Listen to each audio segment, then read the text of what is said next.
민간 싱크탱크의 지금 상호협력 정책 거버넌스를 지금 구축하고 계십니다. 이 양정철 민주연구원장님을 모시고 강의를 듣는 시간을 갖겠습니다. 큰 박수로 양정철 원장님을 맞아주시기 바랍니다.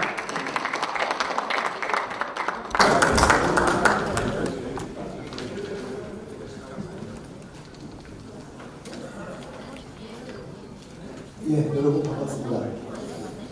자랑스러운 민주당의 요란한 민주연구원장 양정철입니다.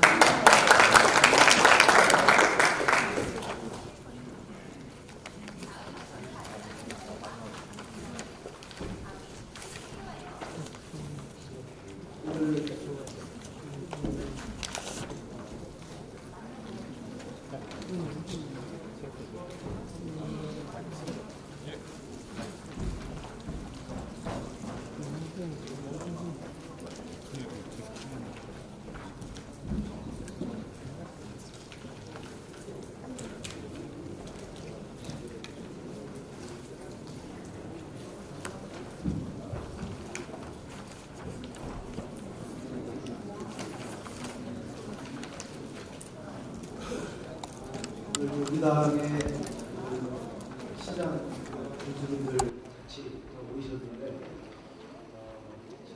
떨리고 어려운 자리입니다. 우리나라 같으면 시장님 교수님들이 다 최소 원스타 이상인데 이렇게 많은 분들이 모이신 자리는 거의 스타 얼라이언스 별들의 잔치에 제가 어렵게 마이크를 갖게 돼서 불러주셔서 영광입니다.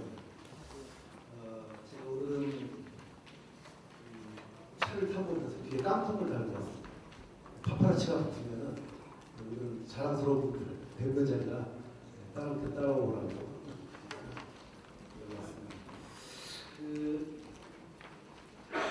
저는 여기 계신 우리 시장님들, 교수님들이 초선이시면은 지금 딱 1년 아마 계셨을 거고요.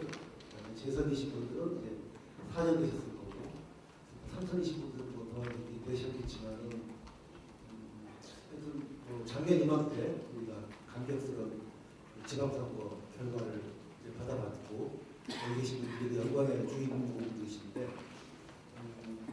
지난해 지방선거 결과를 일본 도쿄에서 생방송으로 떨리는 마음으로 이제 밤새 지켜봤습니다.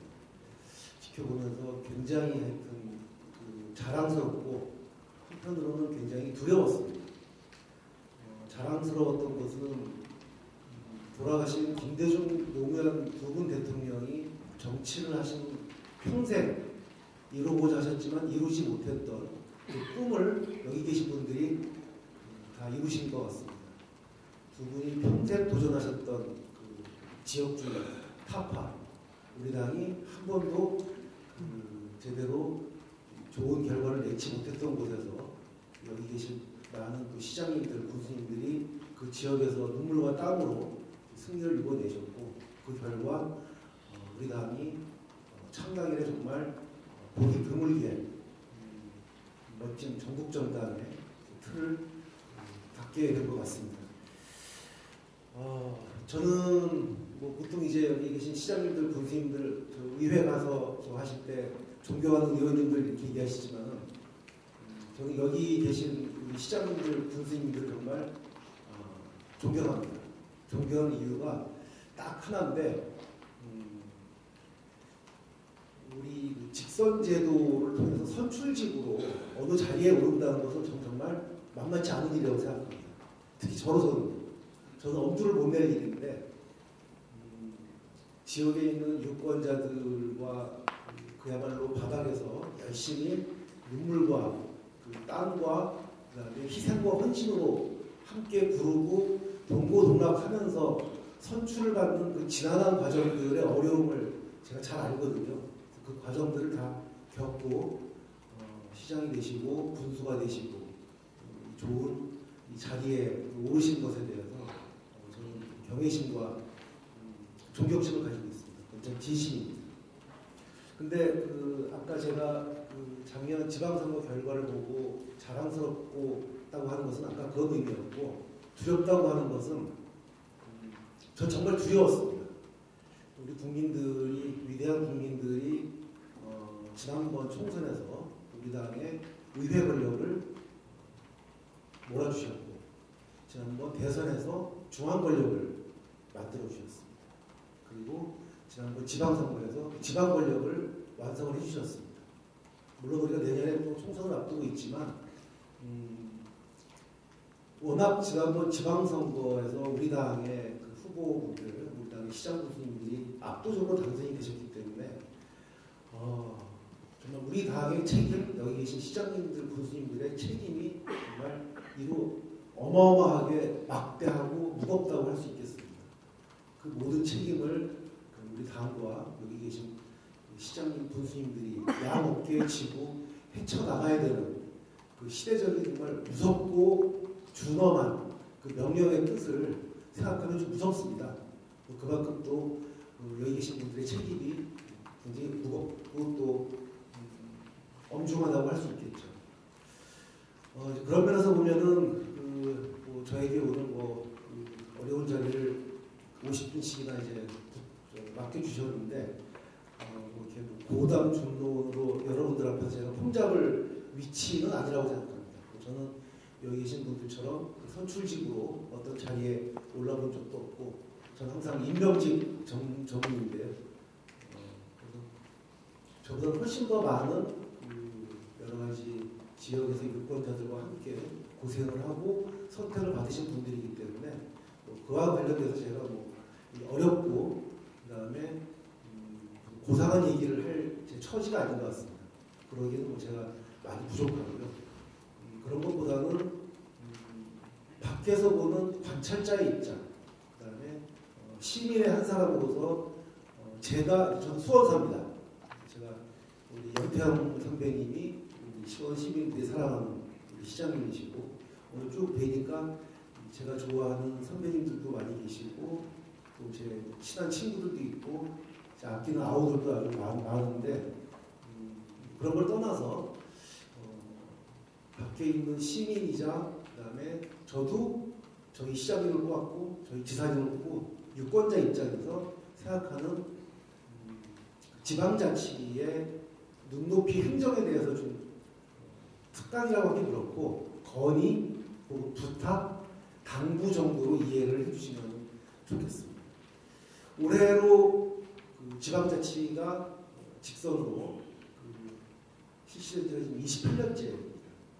근데 기억하시겠지만은 오늘날의 그 지방자치 제도는 우리 당이 처음으로 씨앗을 뿌렸습니다. 존경하는 김대중 대통령님이 그 당의 지도자로 계실 때 정말 험난한 과정을 거쳐서 지방자치가 처음 도입이 됐고, 어찌 보면 우리 당이 지방자치에 씨앗을 뿌렸기 때문에 이제 30년을 눈앞에 두고 있는 지금 시점에서 우리 당이, 그다음에 여기 계신 우리 시장님, 군수님들이 지방자치에 화려한 꽃과 열매를 피우셔야 될 책임도 있다고 생각합니다. 저는 제도로서의 지방자치가 아직도 미흡한 것이 많이 있죠. 문재인 정부 임기 내에 저 개인적으로도 그렇고 아마 대통령님이나 지금 청와대 혹은 당에서도 획기적인 제2의 균형 발전 정책, 획기적인 지방 분권 정책들을 여러 가지로 당대하게 준비하고 그 비전을 제시하실 것으로 알고 있습니다. 그와는 별개로 지금 28년을 맞는 우리의 지방자치가 조금 더 정교하고 디테일한 면으로 들어가서 우리의 지방자치가 얼마만큼 시민 눈높이가 아니라 시민의 마음에 맞추는 단계로까지 가고 있는지를 한번 이론으로서가 아니라 몇 가지 사례를 가지고 한번 같이 고민해봤으면 하는 시간을 갖고 싶습니다.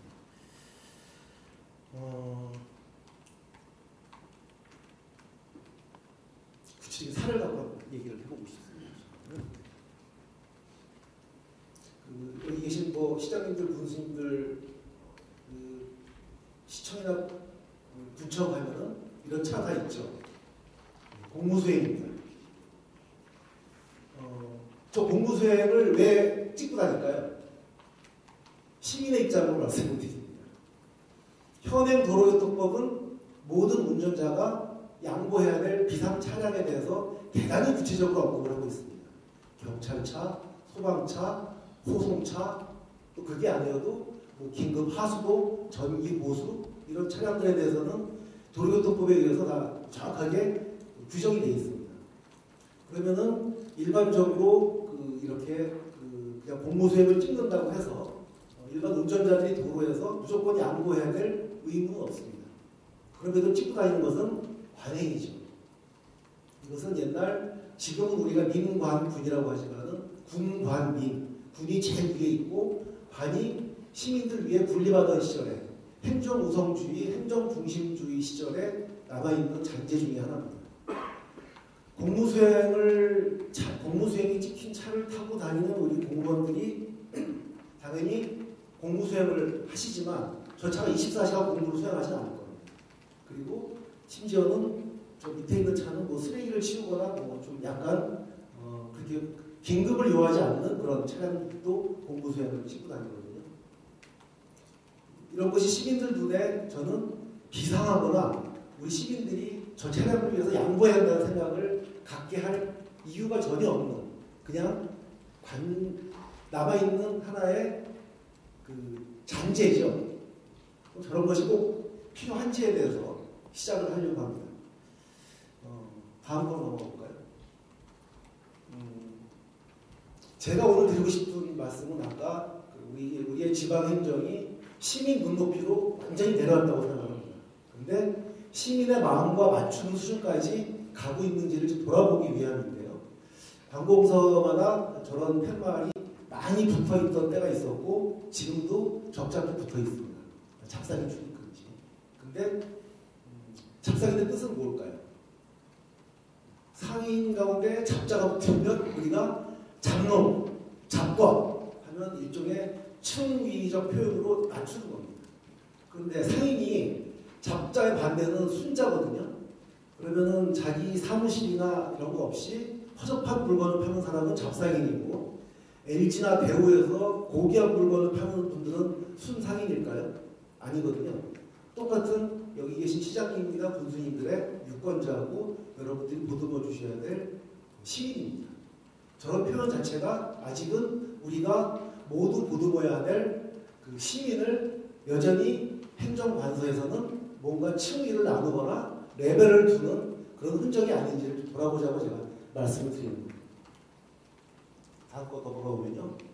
우리가 도로를 지나가다 보면 흔히 마주치는 표지판입니다. 낙석주의. 여기 계신 이제 시장님들, 군수님들 평소에는 그 기사분들이 운전하는 차를 다니시겠지만은 요새 주말에는 직접 다 운전하시죠. 또 공직에 계시기 전에는 아마 많이 운전을 하셨을 텐데 상간 도로를 가다가 저 표지판을 보면 어떻게 하시겠습니까? 낙석주의 표지판이 있는 곳은 가파른구가 있어서 돌이 떨어질 위험이 있다는 건데요. 떨어지는 돌을 피할 수 있는 운전자가 있습니까? 없습니다. 아무리 운전을 잘하는 분이라도 저 돌이 없는 겁니다. 그럼 저 표지판은 왜 있을까요? 단순히 주의를 하라는 뜻이겠지만 주의를 할 수 있나요? 주의할 수가 없거든요. 외국은 어떻게 할지를 생각해보면 굉장히 간단한데요. 물론 외국에도 저렇게 낙석을 주의해야 될 도로가 많습니다. 그런데 그런 구간에 대해서 외국의 행정기관들이 처리하는 방식은 저렇게 낙석주의 안내판 정도를 붙여주고 운전자 개개인이 스스로 유의하라는 정도가 아니라 저 정도로 주의를 해야 될 곳이면 도로를 차단해버립니다. 그리고 신속하게 공사를 하죠. 그리고 도로가 공사가 이루어지는 동안에는 완전히 안전을 위해서 운전자들을 다른 길로 유도를 하거나 합니다. 그렇지 않으면은 아예 저런 게 필요 없도록 꼼꼼하게 공사를 하죠. 저거는 그야말로 운전자 개개인이 자신의 안전을 돌보라는 뜻이고 해당 관청은 저 정도의 경고를 했으니까 나는 할 만큼 했다라고 하는 명피 정도밖에는 안 될 수도 있는데 저는 이런 발상이 아직도 우리가 완벽한 지방자치 책임행정이 아닌 하나의 흔적이라고 이제 말씀을 드리는 겁니다. 발상을 이제 바꾸자고 하는 것은 여기 계신 시장님들이나 군수님들 그리고 여러분들이 통솔하시는 공무원들이 철저하게 수요자, 시민의 입장에서 나 같으면 이럴 때 어떻게 하라는 것인가를 생각해 보시는 역지사지의 서비스 행정이라고 생각을 합니다. 복잡부총장님 안 계시죠? 있습니까? 동작구에 있는 국립현충원 앞에 붙어 있는 표지판입니다. 국립현충원 앞이니까 정수를 하라고 되어 있습니다. 근데 저 도로는요, 그 옆에 나와 있습니다만, 그 도보로 다니는 분이 거의 없습니다. 하루에 1000명이나 될까요? 대부분이 차량으로 다니는 도로에 표지판이 있습니다. 따라서 저 표지판을 보는 분들은 도보로 움직이는 분들이 아니라 차량을 타고 이동하는 분들입니다. 차량을 타고 운전을 하는데 국립현충원 정수기면 음악에서 라디오가 나오는데 딱 꺼야 됩니다. 그죠? 그리고 우리 저 현충원에 계신 우리 호국 영령들 위해서 묵념을 할까요? 현실적으로 불가능한 일입니다. 정수를 할 수가 없어요. 차에 타고 있던 분들이 막 얘기하다가 현충원 앞이니까 자, 일동 조용! 불가능한 일이죠. 현실성이 없는 그냥 행정 편의주의.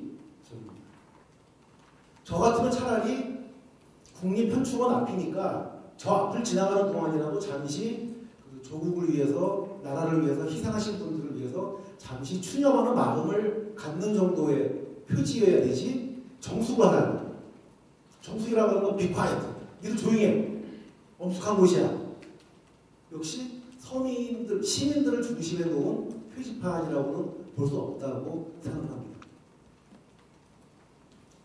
동네마다 있는 그 표지판, 이 박정희 대통령 시대에 시작해서 지금도 멈추지 않고 계속해서 달리고 있는 한 관변단체의 표지석인데 저거 하나 세우는데 아마 돈이 적지 않을 겁니다. 터 잡고 그 다음에 바위 깎아가지고 글씨 새기고 하는데 지금 제가 알기로는 바산협에서 저것을 전국에 세운 것만 한 300에서 400개 정도라고 합니다. 근데 저는 여쭙고 싶어요. 저도 지금 여기 뭐 저보다 선배님들 많이 계시지만 어떻게 하면 바르게 살죠? 바르게 사는 것에 대한 기준은 정말 개인마다 다르잖아요. 더군다나 요새처럼 굉장히 복잡하고 사람들의 가치관과 추구하는 목표가 다양한 사회에서 바르게 산다고 하는 것은 각자 개개인의 내면적 가치의 문제입니다. 어떻게 국가와 그 다음에 어떤 단체와 어떤 관공서가 시민 개개인의 내면적 가치를 간주할 수 있을까요? 저 정말 아무 의미 없는 구로식 행정의 대표적인 유물이라고 생각하거든요. 어떻게 도시마다 고인돌 같은 도를 세워서 시민들에게 똑바로 살아, 착하게 살아. 그리고 저희 학교 다닐 때 보면 깡패들이 문신에다가 착하게 살지 않으면서 정반대 행동을 한 것과 비교를 하면 좀 과하지만 정말로 시민들을 좀 우습게 보거나 가르치려는 듯한 그런 행정의 저는 상징이라고 봐요. 우리 염태영 선배님 계시고 해서 죄송합니다만은 염 시장님의 소리가 되게 인기 좋습니다. 저도 하여튼 염 시장님 참 좋아하는데 굉장히 제가 불쾌했던 표지판 플래카드가 하나 있습니다. 그 작년인가 재작년에 수원에서 수원시가 그 수원 고검을 유치를 해가지고 결국은 지금 수원 고검이 문을 열었는데 그때 이제 수원 고검을 수원시가 유치를 하기 위해서 수원 시내가 온통 플래카드 다 붙였습니다. 근데 물론 그건 이제 수원시가 한 것도 있고 그 다음에 고검이 유치가 되면 수원시의 경제라든가 시의 위상이 달라지니까 저도 개인적으로는 수원 사람이니까 수원에 고검이 들어오면 좋지요. 근데 그 플래카드 관변단체가 붙였는데 그 돈이나 이런 거 누가 했는지 모르겠어요. 근데 표지가 딱 그거였어요. 시민의식 고취하여 수원지검 유치하는 게 있었습니다. 염시장님 맞죠? 제가 약간 빈정이 확산했어요. 아니 수원 고검을 유치하는 거는 우리 수원시 우리가 뽑아줘. 우리 시장과 수원시 공무원들과 수원시의 여러 단체들이 힘을 모아서 그 명분과 타당성을 가지고 해서 유치를 하면 되지. 수원 고검을 유치하지 못하거나 아직 장애가 있는 것이 수원 시민들의 시민의식이 낮아서인가. 왜 수원의 시민의식 고취하라는 표현이 들어갔나. 이거야말로 가르치는 행정입니다. 굉장히 불쾌했습니다. 이런 사례들이 전부 아직 우리 행정이 정확하게 눈은 시민들하고 맞추고 있는데 마음을 못 맞추고 있다는 저는 그 강력한 증조라고 생각을 합니다. 여전히 우리 사회는 특히 행정문화는 그 구호 문화, 구호 행정. 여전히 시청에는 플래카드가 남기고 있고 여전히 군청에는 수많은 플래카드가 남기고 있고 그 시와 군의 유동인구가 많은 곳에는 엄청나게 많은 플래카드가 있습니다. 그리고 그 플래카드에 상당히 많은 내용들은 여전히 계몽식, 가르치고 계도하고 뭔가를 일깨우고 주의를 주고 따라오라는 식의 내용들이 많습니다. 그런데 아마 여기 계신 시장님, 군수님들은 선거를 여러 번 치르셨고 지역에서 우리 유권자들과 땅으로 함께 엮이고 함께 나누면서 당선된 분들이어서 우리 대한민국 국민들, 그다음에 여기 시장 군수님들이 책임지고 계신 시민들과 국민들의 그 의식이 얼마나 높은지를 잘 아실 겁니다. 근데 저 플래카드 비용만 해도 꽤 엄청나고 철거하는 것도 비용이 꽤 듭니다. 근데 곳곳에서 플래카드가 묻어 있는 거는 한때 70년대, 80년대, 60년대 후진국의 특징은 바로 저런 구호 행정입니다. 중국 가면 여전히 많지 않습니까? 제3국가 가면은 여전히 많은 게 저런 구호입니다. 근데 반대로 요새 보면은 시청이나 군청에 굉장히 예쁜 시, 그 시가 하고 있는 어떤 역전 사업과 아무 관계없고 그 시장님이 펼치고 있는 시정 철학과 아무 관계가 없는 그런 예쁜 시들을 내건 경우가 많습니다. 저는 훨씬 그것이 그 시의 그 군의 품격, 그 시장님과 그 군수님의 문화적 수준을 보여준다고 생각을 하거든요. 그래서 비교를 해요. 용어를 한번 생각해봤으면 좋겠습니다. 우리가 쓰는 행정용어. 아마 그 시장님들, 군수님들께서 행정을 하시다 보면 수없이 많은 행정용어를 저희가 쓰게 되기도 하고 어떤 거는 뭐 지방정부가 만들기도 하고 어떤 거는 또 중앙정부가 만들기도 하는데 대표적으로 두 가지만 제가 예를 들어보려고 하는데요. 차상위 계층이라는 말이 있습니다. 차상위 계층이라는 표현은 잘 아실 겁니다. 쉽게 말하면 우리 사회의 국가와 그다음에 정부가 그 최우선적으로 보호해야 될 최극빈층 바로 위에 분들입니다.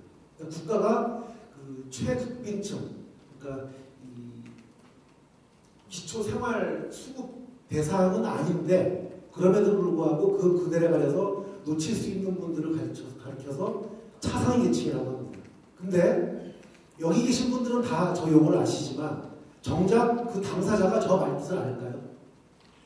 저렇게 어려운 용어를 저는 그분들이 정작 차상위 계층들은 차상위 계층이라는 말의 뜻도 모르고 그것이 나한테 무슨 관련이 있는 제도인지도 모를 겁니다. 저런 용어를 쓰는 것이 저분들에게 아무 해당이 안 되는 얘기거든요. 다른 것도 또 있는데요. 에너지 바우처라는 말이 있습니다. 이것은 겨울철에 자력으로 난방을 할 수 없는 분들을 위해서 정부가 지원하는 일종의 에너지 난방 복지 카드를 말하는 건데요. 정작 저 수혜 대상인 분들은 에너지 바우처라는 줄 모릅니다. 처음부터 네이밍이 잘못된 거죠. 이건 마치 뭐랑 똑같냐면 대한민국에서 가장 권위적이고 건방진 그 행정 언어를 쓰는 것이 법원입니다. 법원에서 쓰는 그 판사들이 쓰는 판결문들을 보면은 어떤 사람이든 실제 죄를 지었든 죄를 짓지 않았더라도 억울한 일이 있으니까 법원을 가는 거예요. 그런데 판사가 고결하게 고상하게 탁 이런 판결문을 듣다 보면 내가 유죄인지 무죄인지 알 수가 없어요. 박석수 부총장님 그 검사 출신이시지만 변호사를 돈을 들여 써야 판사가 다 읽고 나서도 변호사님 이게 무슨 뜻입니까? 저도 무죄입니까? 유죄입니까? 이렇게 건방지고 오만방자한 행정 언어가 있습니까? 결국 법원도 국민들에게 국민의 세금으로 법률 서비스를 제공하는 것이거든요. 그거랑 똑같다고 생각합니다. 국민 세금으로 행정을 운영하고 월급을 받고 그분들을 위해서 봉사하는 분들이 그분들을 위해서 쓰는 언어는 자기들만 아는 언어인 것이죠. 이런 언어가 한두 가지가 아닙니다. 우리 시장님들, 군수님들이 한번 바뀌면 전시, 전군, 전도의 캐치프레이즈가 싹 바뀌어야 됩니다. 그래서 시장님 바뀌면 그 시장님의 철학에 맞는 새로운 브랜드, 캐치프레이즈로 싹 바뀌어요. 바뀌고 거기에 맞게 시청이나 군청뿐만이 아니고 동사무소 그다음에 거리에 있는 버스 정류장까지 싹 바뀝니다. 한 시나 한 군당 기초단체는 1억에서 2억 정도 드는 걸로 알고 있습니다. 그 돈이 무슨 의미가 있을까요? 여기 계신 그 시장님들, 권수님들 학교 다닐 때 그 다니셨던 학교의 교훈이나 급훈 외우는 분 계세요? 거의 없을 겁니다. 여러분들이 품고 계신 여러분들의 시민들이나 국민들은 시장님들이나 군수님들이 어렵게 쓰신 캐치프레이즈 몇 년 지나면 다 까먹으십니다. 별로 의미 없는 일에 돈을 쓰시는 거죠. 그리고 대부분 또 영어입니다. 영어 표지, 캐치프레이즈를 한번 가보시죠. 예, 이건데요. 참, 우리말로 쓰는 것도 많은데, 왜 저는 그렇게 다 영어로 쓰시는지 모르겠어요. 통계를 내봤더니, 그 광역이나 그 기초 그 단체, 광역자치단체나 기초자치단체에서 쓰는 캐치프레이즈의 거의 반 가까이가 영어입니다. 행정용어는 영어가 나옵니다. 근데 그분도 그 관공서가 한글날이 되면 우리 한글을 애용하자고 또 다 행사를 해요. 그러니까 뭔가 영어를 쓰면 조금 세련돼 보이고 그 다음에 영어를 쓰면 뭔가 약간 수준 높아 보인다는 그런 조금 빗나간 기대가 있어서 그런지 모르겠지만 우리 시민들이나 국민들 의식이 그렇지 않거든요. 그래서 저것도 역시 아직 정확하게 우리 시민들 마음속에 맞추지 못하고 있다는 생각이 듭니다. 다시 앞으로 가볼까요? 자, 그 돈을 저는 이게 어디서 시작했는지 모르겠습니다. 요새 다니다 보면은 여름엔 특히 저런 그늘막이 굉장히 유용합니다. 저는 바르게 살자 같은 표지서 혹은 영어로 되어 있는 무슨 그 캐치프레이즈나 프랜카드 쓸 돈을 이런 데 쓴다 그러면 시민들은 저 소중한 그늘막이 훨씬 더 우리 시청이, 우리 군청이 이렇게 세세한 데까지 마음을 쓰는구나 라고는 감동을 한다고 생각을 합니다. 저런 사람을 찾으면 더 얼마든지 있다고 생각을 하거든요. 그 다음에 오늘 제가 말씀드리는 건 다 디테일이고 저 유권자 혹은 시민의 입장에서 말씀드리는 겁니다. 여기 계신 시장님들, 군수님들이 한국에서 가장 많이 하시는 일은 지역에 있는 여러 가지 행사에 가서 인사만 하시는 건데요. 유권자나 시민의 입장에서 제일 짜증나는 게 어르신들, 높은 분들 말씀 긴 겁니다. 그래서 그리고 또 어떤 분들은 여기 계신 우리 당의 시장님들, 군수님들은 대부분 세련되고 그다음에 품격 있는 분들이어서 그렇지 않을 거라고 생각하는데 교장 선생님이 월요일날 그 조회 때 학생들 세워놓고 가르치듯이 하는 긴 말씀하면 끝장이거든요. 근데 이거는 명연설가로 우리가 잘 알고 있는 영국의 윈스턴 처칠이 어느 영국의 유명한 대학에 가서 졸업 축사를 한 연설문의 일부가 아니라 전문입니다. 한번 제가 볼게요. 이게 전문이에요. 처칠이 딱 등장했습니다. 영어로 제가 못하고 한글로 합니다. 포기하지 말라. 그리고 한동안 아무 얘기도 안 해요. 그리고 절대 포기하지 말라. 또 침묵이 흐릅니다. 그리고 절대로 또 침묵. 아무것도 아닌 것에 대단한 일이건 작은 일이건 크건 작건 명예로움과 분별에 확신이 있을 때를 제외하고는 절대 포기를 받아들이지 말라. 침묵. 그 졸업식에 참석한 졸업생들과 학부모들이 일순간 싹 거예요. 아니 무슨 얘기인가. 더 무슨 말이 길어지지 않았는데 끝났어요. 근데 말뜻을 알아듣고 모두가 기립박수로 처칠의 저 당부를 마음에 새겼다는 유명한 일화가 있습니다. 저는 디테일하게는 시민들이 바라는 게 무엇인지에 대한 세세한 마음 씀씀이를 여기까지 말씀을 좀 드리는 겁니다. 행정용어를 한 가지 더 말씀드리면 요새 우리 국민들이 대기 오염 문제에 관심이 많습니다. 근데 저 문제 역시 시민들 입장에서 쓰는 용어인지를 저는 의심을 갖습니다. 미세먼지가 좋음이고 나쁨이에요. 아니 어떻게 미세먼지가 어떻게 좋을 수가 있습니까? 근데 저건 국립환경관리공단인가요? 아마 중국 저희 기관이 있습니다. 거기서 매일매일 예보를 해가지고 날씨처럼 하는데 거기 보면은 미세먼지가 좋은 나쁨이에요. 물론 저 얘기는 그 미세먼지로 인한 대기 상태가 좋은 나쁨을 말하는 겁니다. 그러나 미세먼지가 좋다. 미세먼지는 절대 좋은 게 아니에요. 약하고 나쁜 것만 있죠. 저것도 시민 눈높이에서 본다 그러면 미세먼지 경계, 안심 이런 식으로 가야죠. 수요자 입장에서. 그 행정에서 우리가 참고를 해야 될 것 가운데 넛지 효과라고 있습니다. 왼쪽에는 많이 보시죠. 화장실 가면은 우리가 하던 방식으로는 오줌을 가까이 가서 싸시오. 혹은 남자는 흘려야 될 눈물 이런 거 말고 저게 네덜란드 암스텔모함에서 처음 시작한 건데 남자 소변기에 파리 한 마리를 딱 그려 넣었는데 실제로 밖으로 튀는 소변의 80%가 줄었다고 합니다. 그리고 그 임산부 배려석인데 강제나 뭐 이렇게 해서 위압적으로 앉지 말라고 하는 것보다 저렇게 배려석이라고 하고 인형 하나 놓아 있는 것이 훨씬 더 시민들 마음을 움직이는 거죠. 이런 걸 넛지 효과라고 하는데요. 넛지라고 하는 것은 누구의 멱살을 잡거나 팔을 비틀고 끌고 되는 게 아니라 살짝 옆구리를 툭 찔러서 그 사람의 자발성을 끌어낸다. 그런 뜻입니다. 이런 얘기들을 제가 드린 것은 우리의 민주주의에 완성이 없다고 생각합니다. 저는. 끊임없이 목표를 향해서 가는 지난한 과정이라고 생각하는데요. 저는 부권이나 자치, 지방행정도 마찬가지라고 생각합니다. 그런 면에서 여기 계신 시장님, 구청장님들의 역할이 얼마나 중요한지를 간곡하게 말씀을 드리면 여기 계신 분들도 마찬가지지만 우리 국민들은 국가가 눈에 보이지 않습니다. 국가가 눈에 보입니까?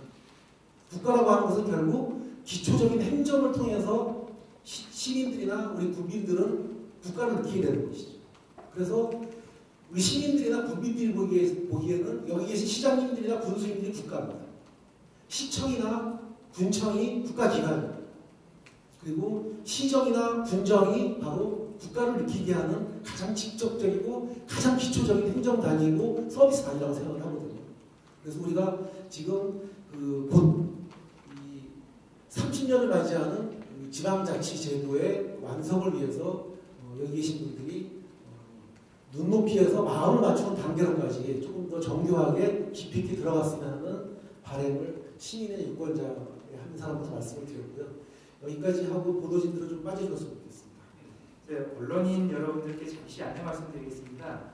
질의응답은 저희들이 비공개로 진행할 예정이어서 지금 장내에 계시는 언론인 여러분들께 좀 협조 요청 좀 부탁드리겠습니다.